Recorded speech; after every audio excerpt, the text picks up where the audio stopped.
Ouça agora mais um podcast do canal Preparação Crítica, dissertando e debatendo diversos assuntos dentro da área da preparação e do sobrevivencialismo para você. Apresentado por Matheus Carcará, Daniel De Luca e Fernando Zimmermann. Saudações, amigos! Começa aqui mais um Preparação Crítica. Eu sou Matheus Carcará e comigo está Fernando Zimmermann, do Sobrevivente Urbano, canal do YouTube, o meu canal Missão Carcará.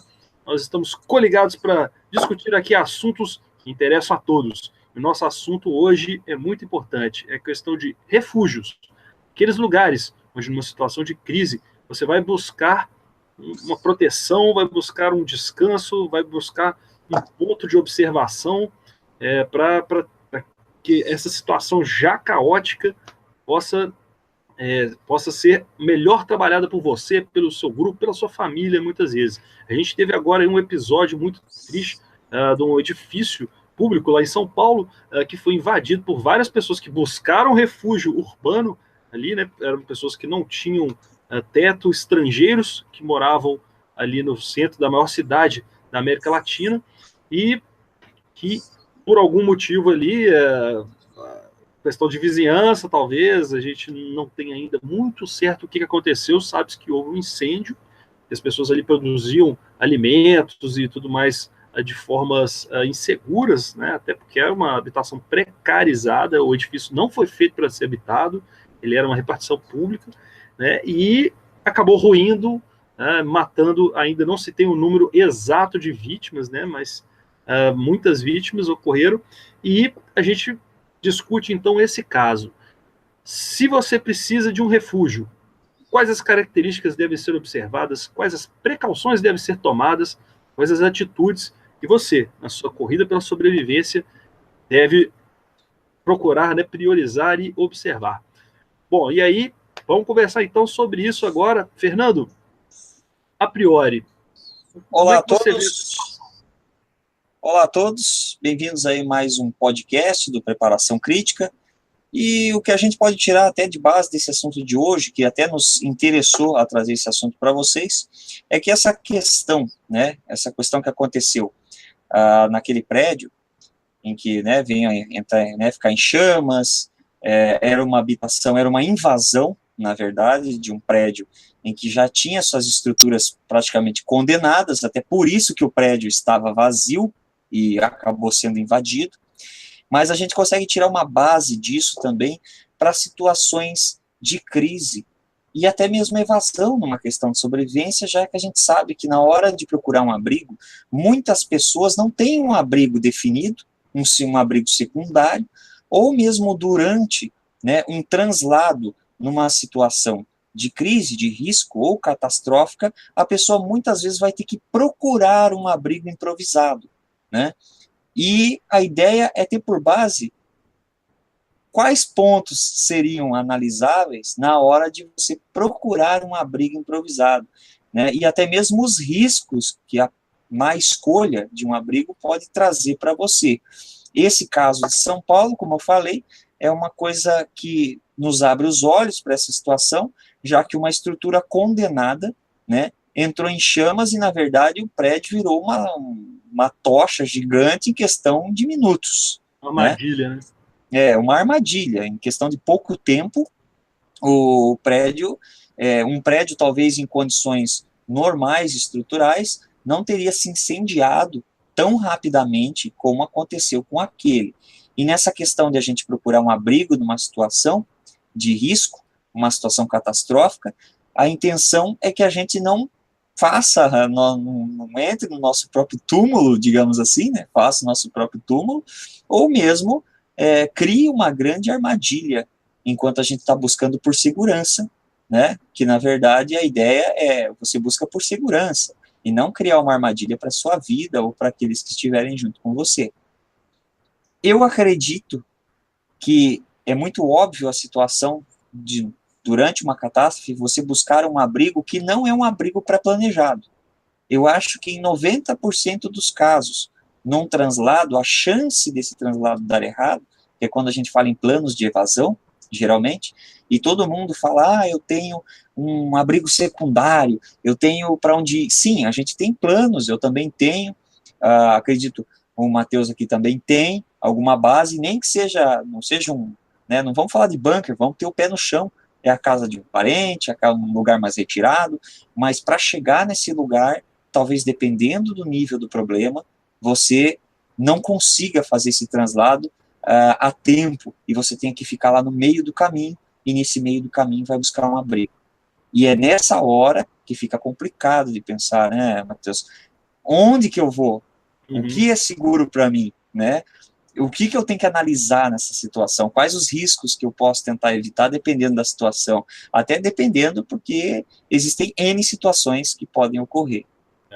Eu penso muito assim, muitas vezes você vai precisar de abrigos temporários, que são transitórios, né? Você pego num meio de caminho, ou tentando retornar para sua residência, ou tentando realmente alcançar aí o seu abrigo planejado, né? Que pode ser exatamente aí como o Fernando descreveu, né? Uma casa de um parente, um lugar, uma fazenda, um lugar mais retirado, né? Ou até um lugar mais preparado mesmo que você tenha, né? Então, aí que tá.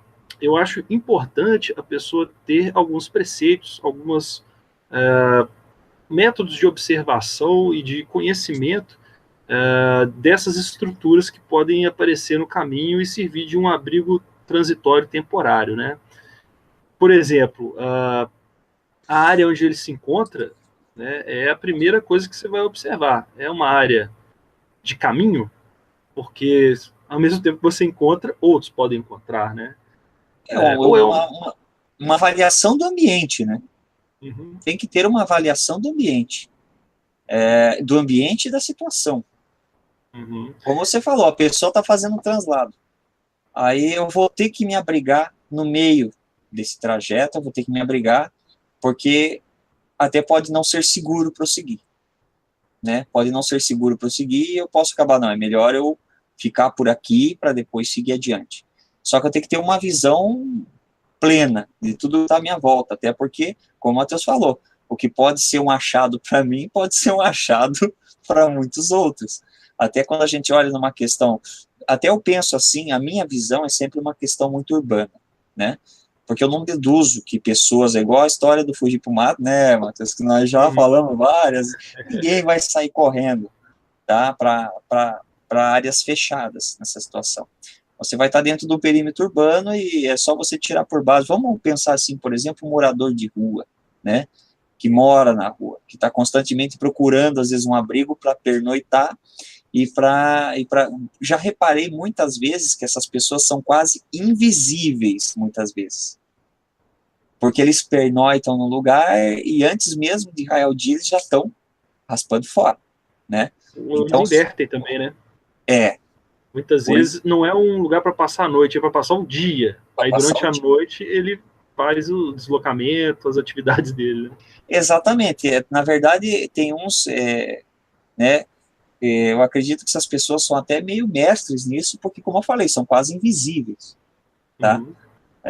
Você fala, se olhar o conceito, tem não sei quantos moradores de rua, você fala, mas eu não vejo tantos assim, porque às vezes eles são quase invisíveis, principalmente quando eles não querem ser vistos. Verdade. E o conceito acho que vale o mesmo para quando você está numa situação de risco, em que você tem que permanecer num determinado local temporariamente, e a ideia é que geralmente você não vai querer ser visto, você não vai querer ser percebido nesse local. Então, em áreas urbanas, existem vários tipos de edificações que podem eventualmente vir a servir de abrigo, né?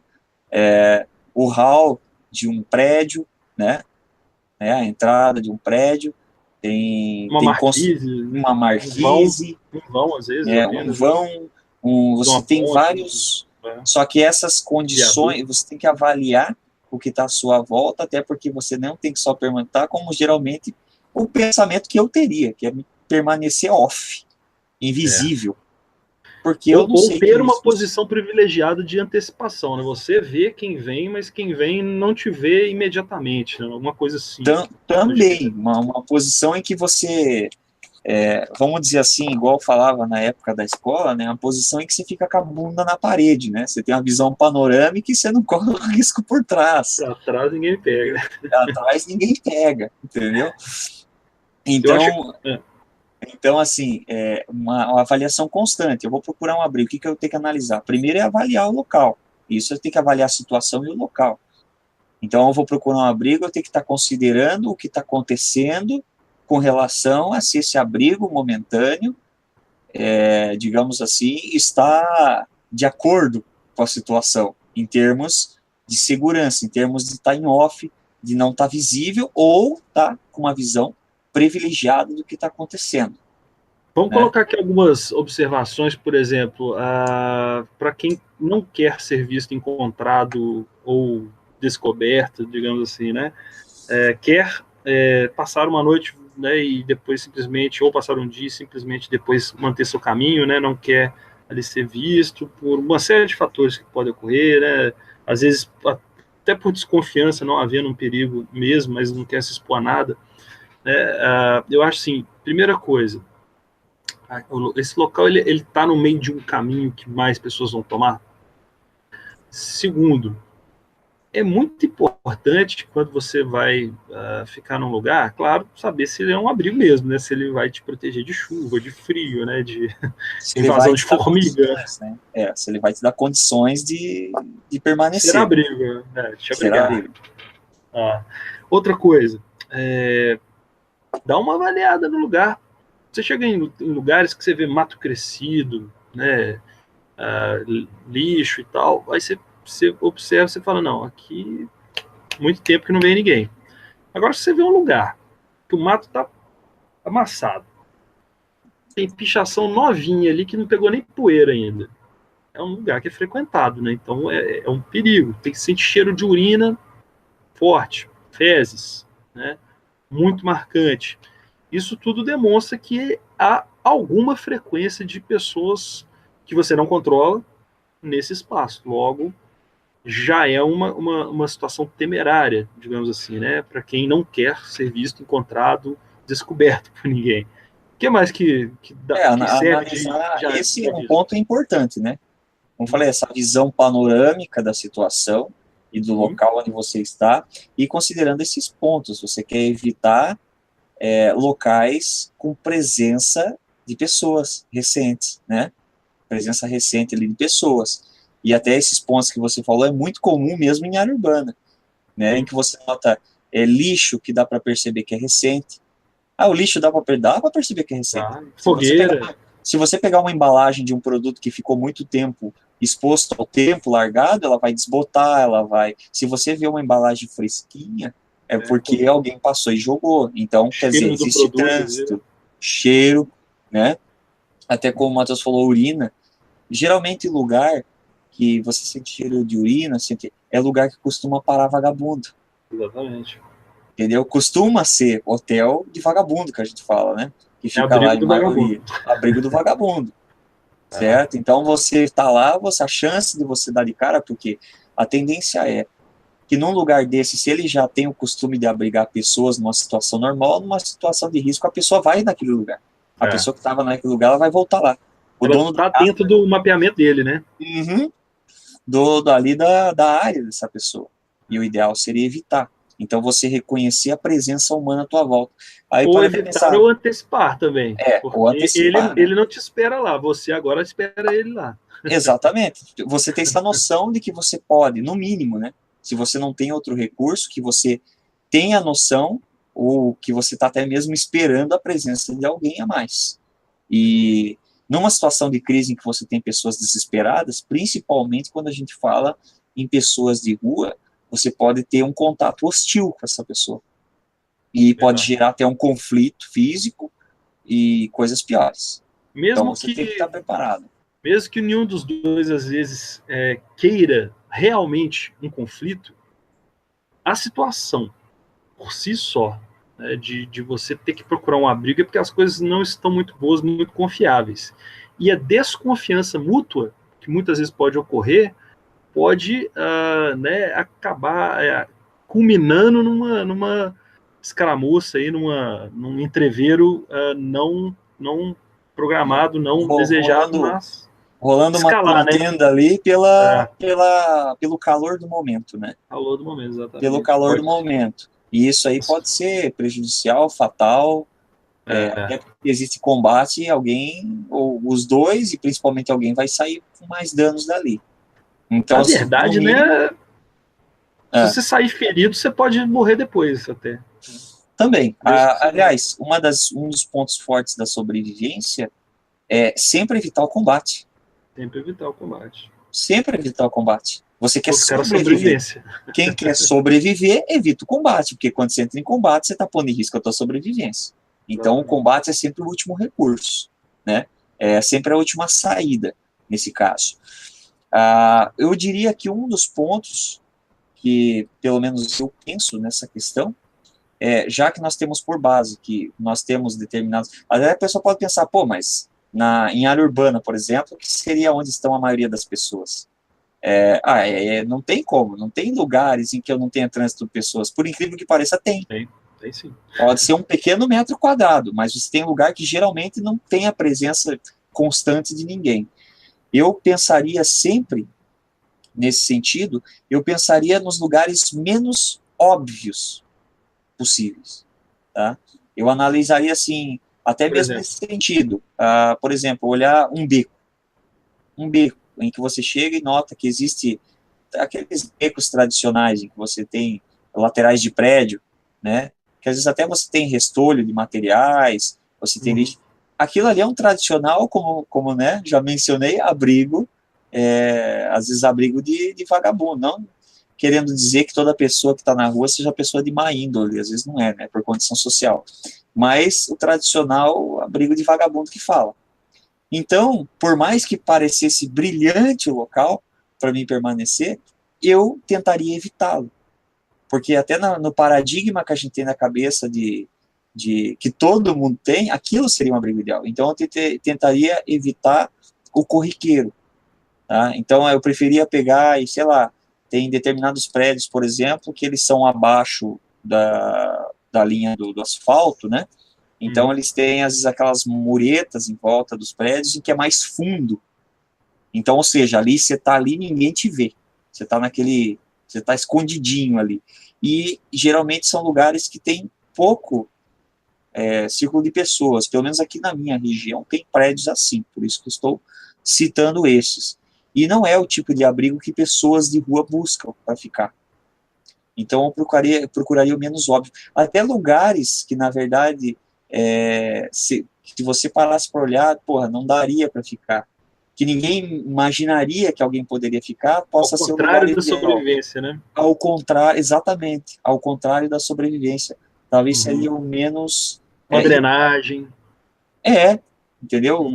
Uma garagem de um prédio, por exemplo. Não é o tipo de coisa em que ficam, né? Geralmente, ninguém habita esses lugares. Ou melhor, por exemplo, dentro de prédios você tem muitas áreas, por exemplo, de serviço. Sim. Né? Alguns prédios mais que você tem lugares que se guardam materiais de limpeza, que ficam, como é que eu posso dizer, não na parte social de edifícios, eles ficam na parte mais de serviço mesmo. Tem prédios que tem até elevador de serviço. Né? Se você parar para pensar numa situação de caos, cara, ninguém vai estar procurando uma vassoura e um rodo dentro de uma sala de material de serviço. Não é prioridade, não. Entendeu? Não é prioridade. Ninguém vai procurar uma vassoura, um balde nessa situação. Dependendo da situação, né? Miseravelmente aqui. Um desinfetante que geralmente esse é o tipo de material que não fica, geralmente fica o ferramentário, né? O vassoura, rodos e coisas assim, esfregões, mas dificilmente se mantém material químico. Material químico, eu digo por experiência porque eu já fui auxiliar de serviço geral, né? Ele não fica, esse material não fica junto o material químico geralmente fica separado, esse material consumível, tá? Então, é muito improvável, entendeu? É muito improvável. Só que também é o inimaginável. Tipo, quem vai, eu vou me esconder. Aí que tá, ninguém imagina em fazer isso. É ter que procurar o seu, né, o do contra. Também, né? Buscar, e ainda é conforto ainda se bobear, né? Então, tentaria buscar o menos óbvio o que é comum para até situações não de caos, onde você teria pessoas de rua abrigadas. Porque mas isso, mais uma vez, num perfil de busca por um abrigo transitório, né? Aquela coisa que você foi pego no meio de um caminho e precisa de um lugar para passar um dia ou uma noite, né? Sim, exatamente. Isso no conceito transitório, em que você tá, eu tô aqui, agora eu vou ter que analisar o ambiente e eu não tenho muito mais o que me deslocar, eu vou ter que aproveitar do que está à minha volta, achar algum lugar para me ficar. Outra situação ainda existem prédios em que você tem acesso à cobertura, prédios de tamanho médio, que você tem acesso àquela cobertura pelo lado externo dele. Ainda existem prédios assim. Né? Isso, escadarias de incêndio. Ainda tem prédios com esse tipo de recurso, tá? Então, para mim, por exemplo, o recurso de ficar no telhado de algum lugar, talvez não seria o mais confortável, né? Mas seria um recurso seguro, porque é o menos improvável que alguém vai subir, né, no lugar alto. Eu já não sei, entendeu? Porque é um lugar que você pode ficar cercado, né? Muitas vezes você não tem muito para onde fugir porque você está na altura, né?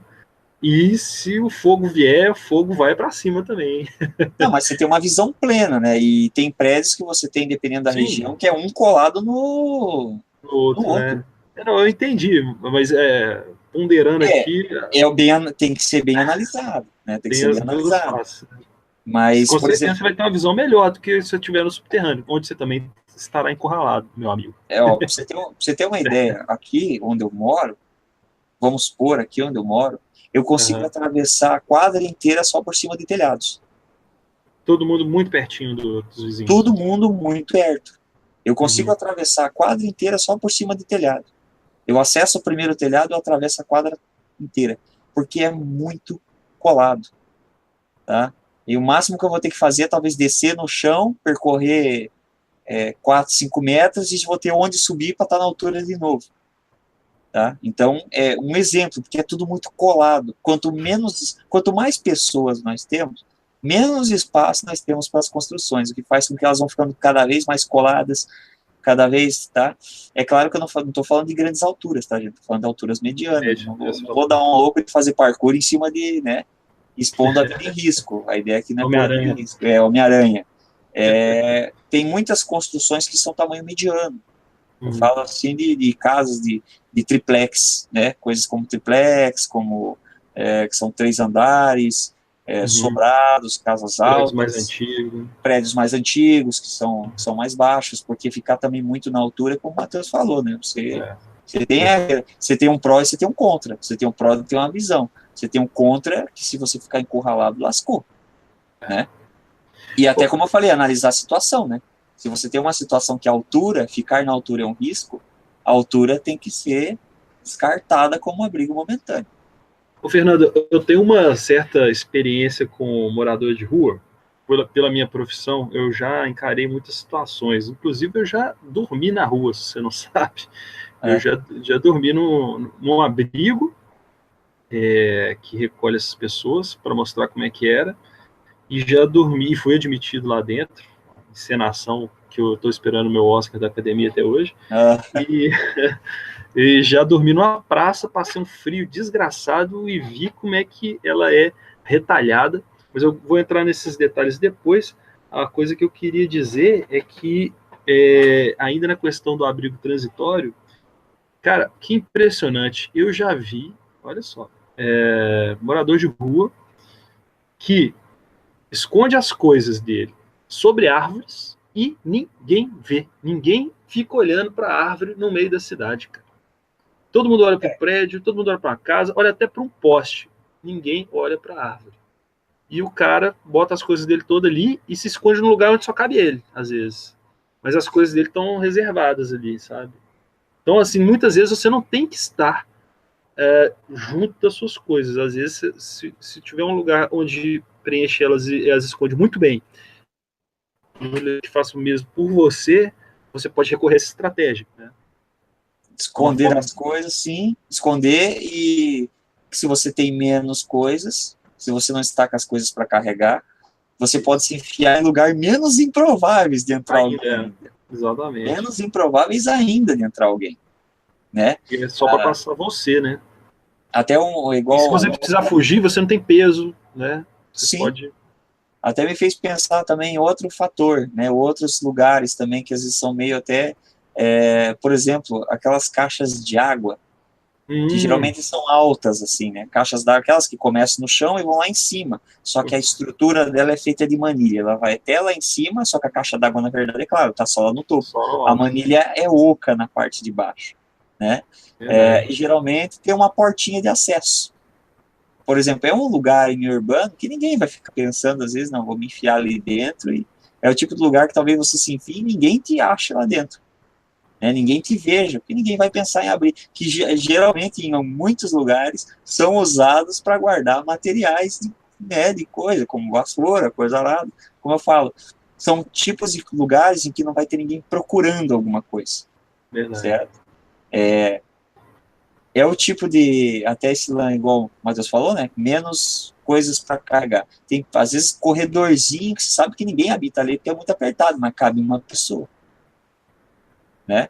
Então, seria um lugar interessante. Cara, galeria técnica, galeria que tá lá, cabeamento de energia, ou de telefone, ou de outra coisa que às vezes não tá funcionando por conta até da situação que você encara. Você entra lá dentro e fica lá. Não, tem umas de telefonia, né? Que não passa nem cabo elétrico em si, né? Passa fios de telefone, mas você não tem cabos elétricos com voltagem, que são aquelas que ficam no chão, que tem aquela tampa. Né? Tomar cuidado que lá no Rio tem gás, né? O subsolo todo tem gás vazando lá no Rio, né?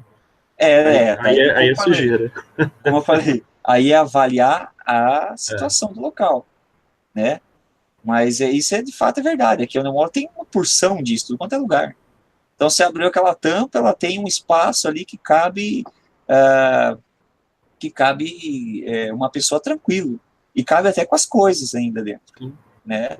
E é um lugar que ninguém geralmente vai lá bisbilhotar. Até falando nisso, sabe o que você me veio na cabeça agora? Você lembra quando acharam o Saddam Hussein? Foi intocado num buraco. Foi intocado num buraco, exatamente. Foi intocado num buraco desse. Ele estava dentro de um buraco. Saiu todo fodido, os caras. Sim. Com os cabelos todos. Sim. O cara tava todo bagaceira lá dentro, mas ele tava lá. E acharam ele tava num buraco, né? E vai saber quanto tempo o cara não tava lá naquele buraco, né? Mocado no buraco lá. Me fez até lembrar disso, a situação. Então, você vê, são pequenos lugares que ninguém vai pensar por conveniência de, vou procurar alguma coisa ali, eu vou me esbilhotar ali, São lugares meio ermos dentro da cidade. Você não vai encontrar ninguém. Se for passar algumas horas lá, você provavelmente não vai ter riscos, digamos assim. Como eu falo, analisar a situação, né? Claro que uma situação de enchente e alagamento, você não vai se enfiar num lugar desse. Num buraco, né? Não. Certo? E se a gente for pensar num abrigo de um termo um pouco mais extenso, alguma coisa assim, olha, eu me abriguei e a situação lá fora está perigosa, eu não tenho informações sobre o que está acontecendo, né, sobre o meu caminho, né, então a coisa, vamos supor, passou de um mero ponto de descanso, um ponto de pernoite ou perdia, né, que é importante observar, hein? Vamos supor aí em termos de... Aí já não serve qualquer buraquinho, né? Eu acho que para observar nesse sentido, seria o que a gente observaria, acho que para qualquer abrigo, aí vamos até falar em abrigo natural, por exemplo. A pessoa quer evitar vento, intempérie, se o local não tem riscos de desabar, se ele não tem cara de que vai cair tudo na tua cabeça, né? Tem que ser próximo de recursos, né? Porque você vai começar a ter que se sustentar ali, né? Exatamente. Você tem que estar próximo de recursos. Não tem como você pegar e se enfiar num lugar, aqui ninguém vai me achar. Em compensação, também você não acha nada. Você vai morrer ali. Você vai morrer ali. Ninguém me acha e eu também não acho nada também. Então, por isso a análise do ambiente ajuda muito, até para essas condições, né? Mas, em principal, as condições do ambiente, riscos, coisas que tragam risco, Se nós estamos falando num ambiente urbano, eu vou ficar num lugar, por exemplo, vou achar um lugar para me enfiar, só que perto desse lugar eu tenho determinados riscos, como, sei lá, incêndio. E quando estou falando isso, estou falando, se eu estiver perto de um lugar que tem material químico, o risco normal que você teria em qualquer abrigo, se tivesse que se analisaria. Eu acho que o problema aí é que você já tem que considerar que você vai ter vizinhos, porque nada disso fica em lugar só para você. Nesse sentido, solo, sem chance. Difícil você vai estar lá solo, sem ninguém, né? Também acho improvável. E, no caso, aí já a escolha dos vizinhos, né, já é também um fator a ser observado, né? Por exemplo, igual eu te falei que eu dormi numa praça lá com os moradores de rua. Cheguei lá e fui muito bem recebido. Eu falei, poxa, ninguém aqui me conhece, eu sou total forasteiro, estava todo mundo lá fazendo a comidinha. A praça era um círculo enorme, Praça Raul Soares, aqui em Belo Horizonte. E tinha, tipo, como se fossem clãs, assim, como se fossem grupos deles. E todos me aceitaram lá. Mas por quê? Por quê? Porque o fluxo de comida que chegava de doação, de agasalho que chegava de doação, cobertores que chegavam de doações e vários outros artigos que vinham de igrejas, que vinham de instituições de caridade, que vinham de ONGs, era tão grande, sobrava tanta coisa que eles estavam nem se preocupando. Se eu não simplesmente não fosse dormir num lugar que os atrapalhasse, eles não estavam nem para mim, né? Se eu não fosse atrapalhar a bebedeira dos camaradas, eles não estavam nem aí para mim. Agora, numa situação de crise, as coisas viram completamente, porque esses recursos são finitos se já não estão esgotados, né? Se já não esgotaram, aí pode rolar uma briga pelo... Aí é o contrário, aí é a sobrevivência. É o contrário, quando você tem material, recurso sobrando, é uma coisa, quando o recurso começa a se esgotar, já começa a gerar uma disputa, às vezes, pelo aquele recurso. Tá? Verdade. Então, igual nessa situação, né? Se ficou, ninguém estava ligando, eles tinham. Agora, se não tivesse para todo mundo, ia ser um problema, né? Ia ser outra história a partir do momento que está faltando, né? Agora, em questão de permanecer num lugar em que você tem uma comunidade perto, eu acho muito importante a sobrevivência em comunidade. E eu acredito também na possibilidade de as pessoas se ajudarem nesse sentido, mesmo em situações difíceis. Porque também, se entrar na cabeça da pessoa que sozinha ela vai quebrar o rabo, e que se ela tiver com mais alguém é vantagem, a pessoa vai querer a vantagem, ela vai optar sempre pelo lado da vantagem. Ninguém quer sair em desvantagem, né? Você tem que se provar útil, né? Na normalidade é assim, né? Ninguém quer sair em desvantagem. E sim, na situação também. Se todo mundo tá ali, põe na cabeça, não temos muito recurso. Só que também, se eu ficar só com recurso, uma hora acaba, eu me lasco do mesmo jeito. Agora, nós, com um grupo grande, se nos organizarmos, talvez possamos sobreviver. Sabe um exercício que pode ser interessante? A gente se colocar no lugar da comunidade. Por exemplo, você tem a sua comunidade e chega um estranho, né? Aí é um exercício interessante, você se pôr na pele de um estranho que chega num lugar, pensa alguém que chegaria na sua comunidade. Como você aceitaria assim, a pessoa dividir o que você tem, o espaço que você tem, a segurança das pessoas que você que estão ali com você, que você preza, né, que são queridas assim, com um estranho? É uma situação onde sujeita a pesos, a ponderações, votações às vezes, né? Que a confiança, né?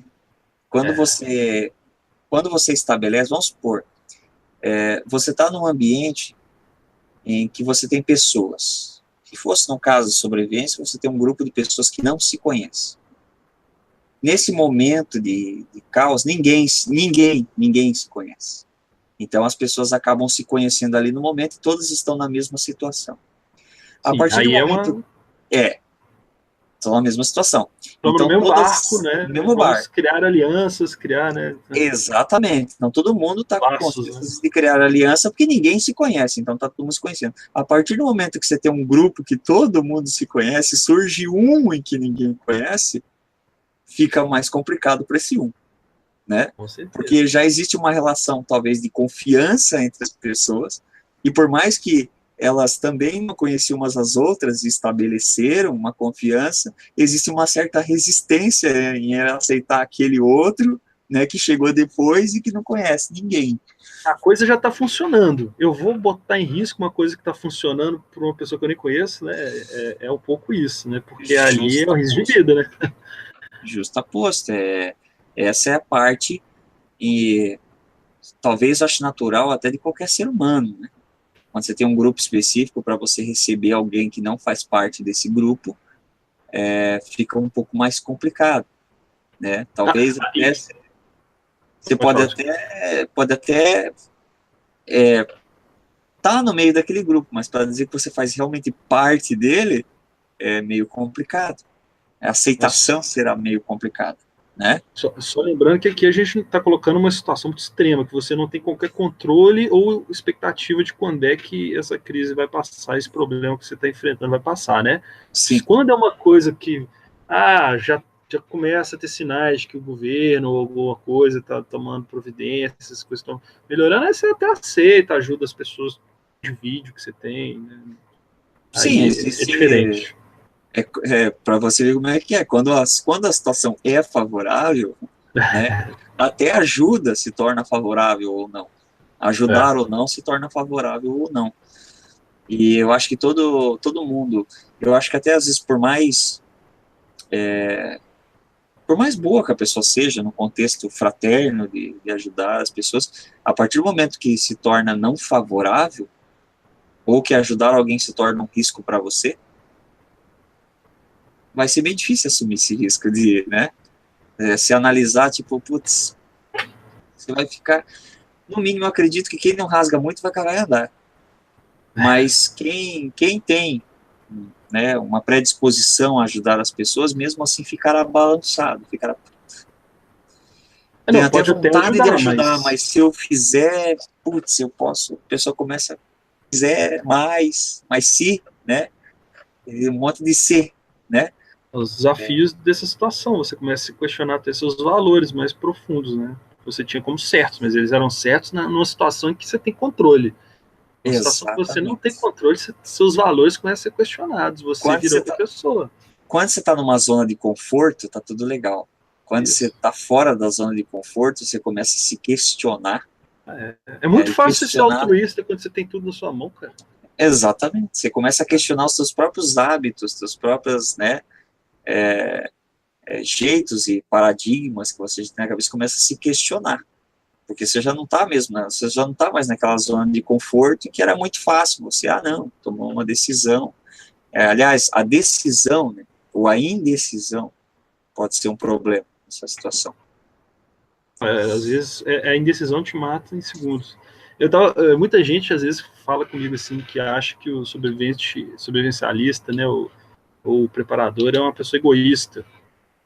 Cara, é muito fácil pregar o amor, a fraternidade, sendo que você nem se coloca numa situação de risco, você sequer imagina. Você é tão despreparado que você nem pensa que essa estabilidade toda que você acha que você vive, ela pode, de uma hora para outra, ruir.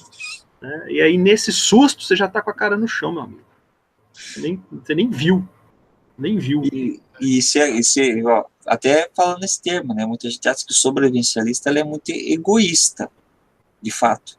Mas eu acredito ainda que o sobrevivencialista ele pode ser, às vezes, a salvação de alguém. Com certeza. Ele pode ser a salvação de alguém. Porque se eu mesmo como sobrevivencialista, mesmo como preparador, eu estou numa situação segura para mim, eu reconheço que não, aqui eu estou numa situação segura no momento, só que eu entendo assim, que o sobrevivencialista ele pode ser a salvação de alguém que ele conheça, né, que ele conheça. Claro. Se eu estou vamos supor, nós estamos aqui a kms de distância, né, o Matheus tá no estado, eu estou em outro, mas se você é um preparador, nós vivemos na mesma região, nós teremos eventualmente numa situação de crise, de risco, nós teremos uma colaboração. Com certeza. Nós teremos uma colaboração. Se ela for benéfica, com certeza. Benéfica, uma colaboração benéfica, nós teremos. Ela não precisa ser uma colaboração integral, né? Não, é até desejável que se tenha, porque isso me poupa trabalho, te poupa trabalho, né? Exatamente. Então, só que digo isso por quê? Porque a gente se conhece. Um é um sobrevivencialista, o outro também é. Entendeu? E o fato de você já conhecer a pessoa antes, já é uma coisa. Agora, uma pessoa que você não conhece, um desconhecido, já pode se tornar um risco. Então, você vai analisar várias vezes, tá? Mas é claro que numa situação, às vezes, como eu falo, uma situação confortável e segura para mim, eu não deixaria, às vezes, de ajudar uma criança, eu teria medo de ajudar alguma coisa que fosse arriscada em potencial para mim, né? Uma vez eu escutei Principalmente alguém que tem o poder de me combater. É isso que eu ia falar aqui agora. Eu escutei um podcast uma vez, que ele chama The Prepper Podcast. E o camarada, ele mora nos Estados Unidos, no interior, né? Aí ele contando das fantasias que muitas pessoas têm de um momento de crise extrema, sei lá, como do furacão Katrina, como dessas coisas que já aconteceram lá nos Estados Unidos, né? Que é um lugar onde muita gente tem arma, né? Quase todo mundo. Ele falando assim, meu amigo, se você for chegar numa comunidade buscando refúgio e chegar um colete à prova de bala, capacete, óculos balístico, fuzil na mão, ninguém vai ficar te perguntando se você é bonzinho, se você tá vindo ajudar, você vai tomar tiro, cara. Você vai ser recebido a tiros. Né? Você vai ser recebido a tiros. Então, até a questão, não é que o sobrevivencialista, ele é egoísta. O sobrevivencialista, ele vai analisar se traz risco para ele. Você quer evitar alguém que possa te combater.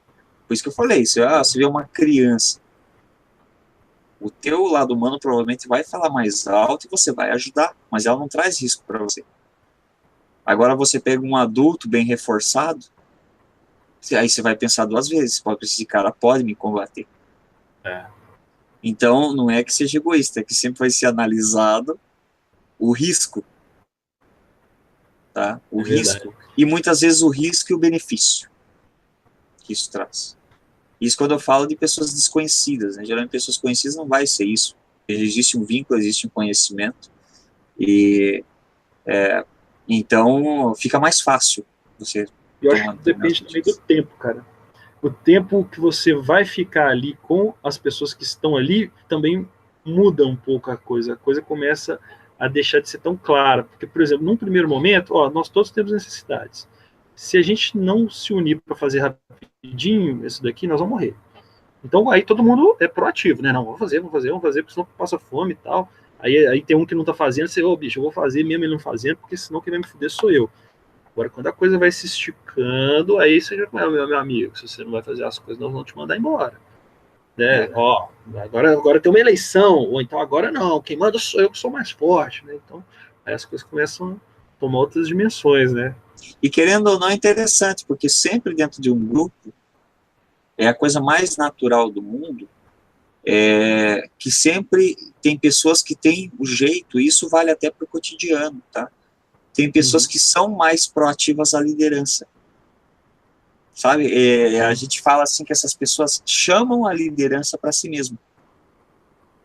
Tem pessoas que chamam a liderança para si mesmo. Até inconscientemente elas chamam a liderança para si mesmo. Então sempre em algum grupo você às vezes vai ter uma pessoa que tem esse, né, que chama essa liderança. E o mais interessante é que as pessoas, como é que eu posso dizer, não lutam contra isso. A pessoa vai, não, aquele cara, entendeu? E deixa, aquele cara tem potencial para isso, e você deixa na mão daquele cara. Então sempre você vai ter alguém tomando a frente, a liderança. Sim. Um bom líder, né? Um bom líder. Aí é um líder, né? Eu não estou falando de como... Assim como a gente tem boa liderança, a gente tem aqueles idiota que não tem a liderança. Né? São ditatoriais, né? Mas eu digo assim, sempre alguém tem uma liderança de grupo mesmo, uma liderança de conjunto, de grupo, e até as pessoas daquele grupo vão atrás daquele cara, vão assumir a liderança dele. Não cegamente, mas vão entender que aquele cara geralmente sabe o que está fazendo. Geralmente um bom líder é aquele que consegue fazer com que o grupo produza o melhor que ele pode, né? Ele faz todo mundo... Todo mundo dá o seu melhor, né? Exato. Todo mundo dá o seu melhor, até mesmo sabendo identificar qual que é o melhor de cada um. Isso. Qual que é o potencial de cada um. Então, e eu acredito que isso acontece. Isso acontece, por isso que eu falo, até no cotidiano, porque até no meio empresarial, no meio de grupos, acontece isso, né? Sempre alguém tem aquele tino e acaba chamando a liderança para si. E os outros acabam seguindo, porque subentende-se que aquela pessoa sabe o que está fazendo e é um bom líder, ele consegue ganhar as pessoas que estão à volta dele. E isso, o time está ganhando, né? Eu acredito que isso aconteceria não só no cotidiano normal, como aconteceria em muitas situações de crise, em que as pessoas vão se unir por perceber que a vantagem não é estar sozinho, a vantagem é você estar num grupo, né? Fernando, chegamos a 45 minutos, vamos para as considerações finais, então? Vamos até deixar, até que a gente falou da questão do, né, que nos incitou a ter essa idealização de falar sobre esse assunto hoje, como a gente mencionou aquele prédio lá que entrou em chamas. Por que a gente tirou por base daquilo, né? Porque aquele prédio era uma invasão, tá? Aquilo era um local que não deveria estar sendo habitado. Só que as pessoas, talvez por necessidade, talvez por falta de outro recurso, escolheram permanecer naquele local, mesmo tendo noção, até porque, pelo que próprias pessoas que conseguiram sair mencionavam, que era claro que aquilo ali era uma arapuca, né? Que aquilo era uma armadilha, e que a hora que acontecesse um problema, a cagada ia ser gigante, né? Aquele grupo de pessoas muito grande lá dentro, fazendo coisas com materiais inflamáveis, que eu digo assim, construindo, fazendo divisória de papelão, de madeira, enriqueceu. É a mesma coisa que eu pegasse um forno ali e enchesse de madeira dentro. Uma fornalha e tacasse madeira dentro. Só esperando o fogo, né? Só oriçando, só esperando o fogo pegar e sabendo que quando pegar, pega valendo. Então, faltou, talvez falta de recurso, apesar que sabe-se que existe muito explorador, né? O pessoal que estava lá não estava de graça. Tá? Rola muita exploração em cima disso aí, de gente que pega invasões, motiva pessoas a fazerem uma invasão, porque ele precisa de números para não poder expulsar ninguém, e depois a pessoa começa a explorar aluguéis dessas pessoas, tá? Uma cachorrada dessa, sem benefício nenhum, né, cara? Sem benefício nenhum. Se fosse dizer que era para arrumar o local, para deixar o local em condições, tudo bem. Aí é uma questão de grupo, né? É quase como é que chama? Estacionamento rotativo, né? Exatamente. Você paga para ter um lugar para você ficar. Paga para ter um lugar para você ficar, para esse lugar por revezamento. Para que você tenha condições também nesse lugar. E é bem o contrário do que acontece, assim como já foi mostrado, tem muitas outras edificações que estão em situações iguais ou piores. Então, por isso que isso nos chamou a atenção até para a questão de onde se abrigar. Porque tem determinados locais que são uma armadilha para você, né? Isso até fora de catástrofe ou não. A pessoa pode perder o emprego, perder a casa, perder e acabar ficando na rua. O que já aconteceu com muitas pessoas, né? Perdeu tudo que tinha e acabou ficando na rua, e muitos até viraram morador de rua nessa condição, né? E tiveram que aprender. Tiveram que aprender lá a se virar, a se esconder no lugar adequado, né, para poder sobreviver a estar na rua, tá, exposto, certo? Então isso nos chamou a atenção até para relacionar com esse assunto da nossa eventual fuga, de uma eventual situação de catástrofe, ou até mesmo, né, como eu falei, uma situação que, beleza, não é um caos para todo mundo, mas pode ser para você. Um dia você pode, não queremos que isso aconteça com ninguém, mas pode acontecer de você às vezes perder tudo e parar na rua. O que você vai fazer, né? Não dá para não pensar nisso. Não dá para não pensar, né? Então é isso que nos relatou. Eu vou deixando as minhas considerações finais aqui. Eu agradeço a todos vocês que acompanharam o nosso podcast do Preparação Crítica. Acompanhem nossos canais no YouTube. Tem aí o Missão Carcará, tem o canal Sobrevivente Urbano, nosso canal. Basta você procurar lá no YouTube pelos nomes, ou até mesmo aqui na descrição, né, do podcast aqui no YouTube, e acompanhar o nosso trabalho, que lá nós fazemos aí vídeos, né, não só podcast, mas nós fazemos vídeos lá também com bastante conhecimento e bastante ideias bacanas e conhecimentos bacanas para você. Meu muito obrigado a todos vocês e a gente se vê no próximo podcast. É isso mesmo, eu gostaria de agradecer também a todos e não se esqueça de compartilhar aí com a sua rede de amigos para fortalecê-la também, né? Quem tem amigos preparados está um passo adiante. Um abraço a todos e até o nosso próximo podcast. Esse foi mais um podcast do canal Preparação Crítica. Se você gostou, não deixe de acompanhar os nossos outros trabalhos no YouTube. Basta fazer uma busca simples pelo canal Missão Carcará, pelo canal Sobrevivencialismo Alfa e pelo canal Sobrevivente Urbano. Você vai encontrar muitos conteúdos feitos de forma prática e objetiva para trazer mais conhecimento e informação para você.